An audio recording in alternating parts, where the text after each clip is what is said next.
Year 3. I'm here to read Kid Normal, Chapter 10. Chapter 10 is called Hilda's Cape. Right! Shut up! Bellowed Mr. Flash. Mirth was 3 weeks into his time at the school, and the one thing he had learnt conclusively was that Mr. Flash liked to start the day with a really good bellow.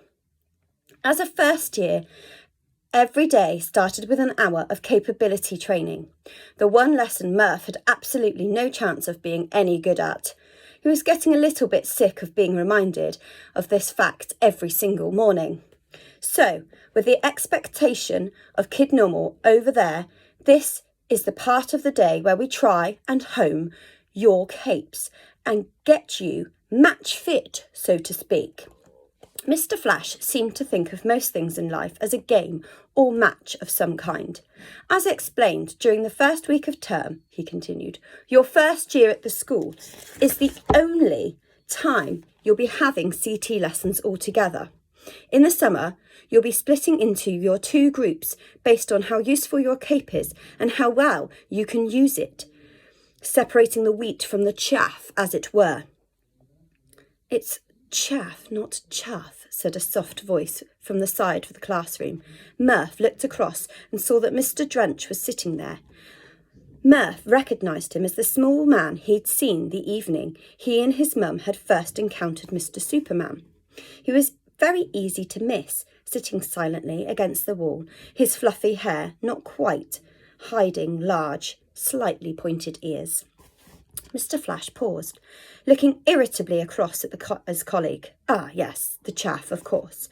One of your specialities, Mr. Drench. Mr. Flash turned back towards the class. By the way, Mr. Drench over here is going to share custody of you lot from now on, and then next year he'll look after those of you unable to, how shall we say it, spread the mustard. The winners will continue with me, Mr. Drench declared. It's cut the mustard, said Drench underneath his breath, unable to get a word in edgeways. Well, Drench, we've got quite a few candidates for you here. So why don't you tell us what your group's all about, Mr. Flash continued gruffly. Certainly, replied Mr. Drench, with a fake thin-lipped smile. He stood up, although you could barely tell. He was a mole-like man, short and stubby, with rounded shoulders, visible underneath with horrid tweed jacket. He pushed a pair of small round spectacles further up his nose and began speaking.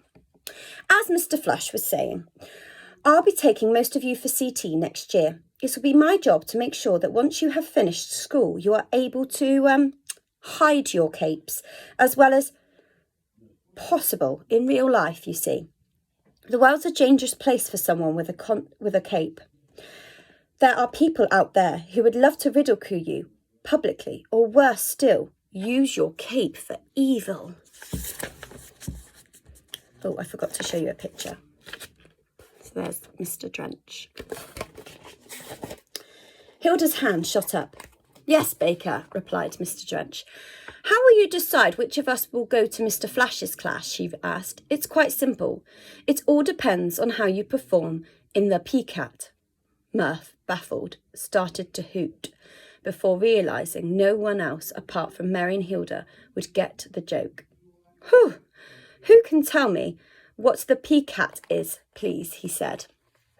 I can, said Mr. Flash, jumping to his large feet again. The PCAT is the Practical Capability Aptitude Test, and it happens every spring. On that day, you'll be pushed to your absolute limits, and those who prevail will join the high flyers in my class. The remnants, as I like to call them, will be with old Drenchy over here, learning how to hide. He spat the last word out viciously, making it very clear what he thought about the kids that ended up in Mr. Drench's class.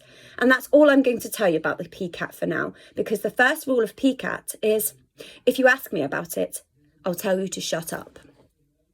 Mary was feeling extra mischievous today. Sir, she began. Yes, Mr. Flash snapped. About the PCAT. Shut up, he barked.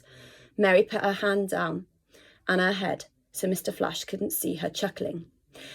As she looked around for an ally, Mirth caught her eye and made a face. Meanwhile, Mr. Drench rolled his eyes and slid back down into his seat. Anyway, you little squirts, You'll find out more about that on the day. Until then, I just need to see that you're making progress in the way you control your cape and make sure that you're able to keep it hidden from prying eyes.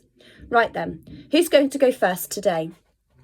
I will, sir, said a rather confident young man by the name of Charlie. Ah, yes, Charlie, replied Mr. Flash. Announce your cape to the class.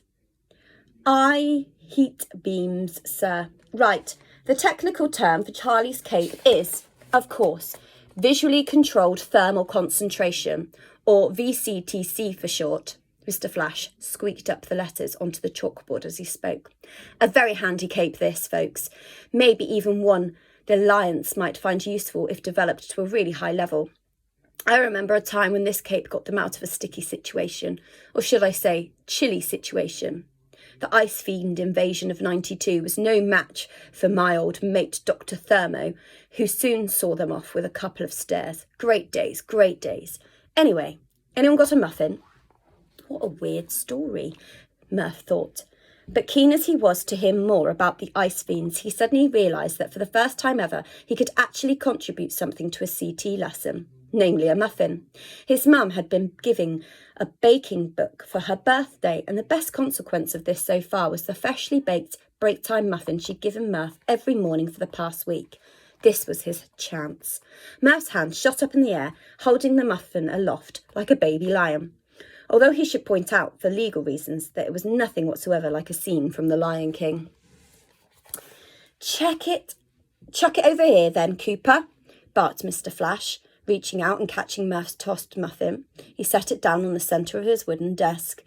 Let's see what you are made of then, Charlie, he said. Do your worst. Charlie stood up. The class fell silent. He placed a finger on each temple, as if he was about to screw them into his head. He bared his teeth like the evil uncle of a noble lion prince, which again had nothing to do with the Lion King. He widened his eyes and stared intently at the muffin. Gradually, it began to smoke. Murph looked around. The rest of his classmates were open-mouthed and expectant. Murph was just annoyed. He'd been looking forward to that muffin. It was a blueberry one, too. The plume of smoke grew larger. There was a sudden loud pop as one of the blueberries burst in the intense heat, and then the whole thing was engulfed in flames as the paper around it caught alight. It was truly and truly an ex-muffin. Oh dear, how awful for you, young Cooper, gulped Mr. Flash, seeing the expression on his face. Don't look at me like that. Murph was looking at him like, it's muffin to do with me. He laughed uproaringly and cocked his head at a tall girl in the second row with stark white blonde hair. Sort it out, Miss Thompson. With a flick of her long hair, the girl got to her feet and gestured towards the flames, as if to say stop. There was a sharp cracking noise as the muffin was immediately covered in frost. A small picture there of the burning muffin. Oh, that's really coming along, isn't it? Very nice indeed, Elsa, Mr. Flash congratulated her. See that, everyone? True talent, the both of you. I'll certainly hope to see you in my class next year, and thank you, Cooper, for supplying the muffin. Not a complete waste of space, after all. Just make sure you always bring a selection of pastries from now on. The class all laughed. Elsa, who we should point out is absolutely nothing to do with the film Frozen, sat back down with a smug expression. There was a tiny tinkling noise as Murph's muffin fell to the floor and smashed.